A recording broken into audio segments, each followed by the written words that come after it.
रावण रामायण का एक ऐसा पात्र है जो था तो ज्ञानी और शिव भक्त, लेकिन उसने आजीवन अधर्म ही किए हैं। ब्रह्मा जी के वरदान के कारण रावण ने तीनों लोकों पर अपना वर्चस्व जमा लिया था। उसकी वजह से रावण में अहंकार का भाव आ गया था, जिसकी वजह से उसने अधर्म के मार्ग पर चलना शुरू कर दिया था। लेकिन जब सीता माता का हरण करने के बाद राम जी के हाथों उसकी मृत्यु हुई, तब उसे नरक नहीं बल्कि स्वर्ग में स्थान प्राप्त हुआ। अब आप लोगों के मन में ये प्रश्न आ रहा होगा कि इतने अधर्म करने के बाद भी रावण को नरक की जगह स्वर्ग मिला, ऐसा क्यों? तो आपके इस प्रश्न का उत्तर हम आज के इस वीडियो में देंगे, तो जुड़े रहिए इस वीडियो के अंत तक। इस कथा की शुरुआत वैकुंठ धाम से होती है।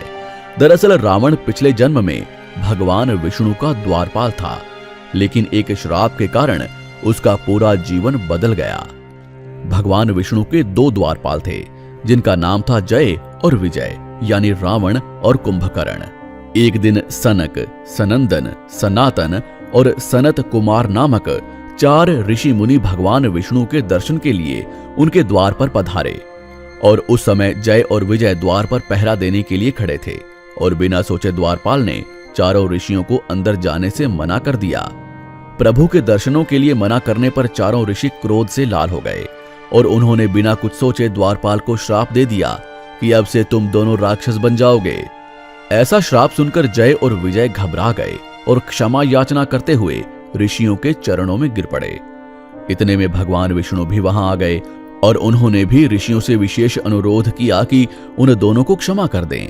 भगवान विष्णु के अनुरोध करने पर सभी ऋषियों ने श्राप को कम करने का निर्णय लिया।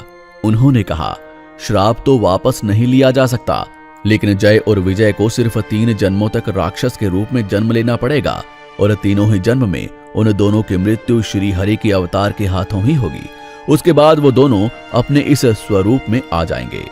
ऐसा कहा जाता है कि इस घटना के बाद के जन्म में जय और विजय दोनों हिरण्यकश्यप और हिरण्याक्ष बने थे, और विष्णु जी के अवतार प्रभु नरसिम्हा ने उनका वध किया था। उसके बाद के जन्म में दोनों रावण और कुंभकर्ण के रूप में धरती पर अवतरित हुए, और भगवान श्री राम के हाथों उन दोनों का वध हुआ। वहीं तीसरे जन्म में ये दोनों शिशुपाल और दंत वक्र बने। उस समय भगवान श्री कृष्णा ने इन दोनों का वध कर उन्हें परम धाम पहुंचा दिया। इस प्रकार इन दोनों को अपने राक्षस शरीर से मुक्ति मिली, और श्राप के अनुसार वो दोनों दोबारा भगवान विष्णु के द्वारपाल के रूप में आ गए। दोनों को हर जन्म में अपने पापों की सजा श्री हरि के हाथों मिल गई थी। इसी वजह से रावण को स्वर्ग में स्थान मिला। तो मित्रों, आज की ये वीडियो यहीं समाप्त होती है। हम आशा करते हैं कि आपको आज की ये प्रस्तुति अच्छी लगी होगी, और अगर वीडियो अच्छी लगी हो तो इसे लाइक और शेयर जरूर करें। और ऐसे ही वीडियोस के लिए जुड़े रहिए हमारे पेज मोटिवेशनल कैप्सूल के साथ।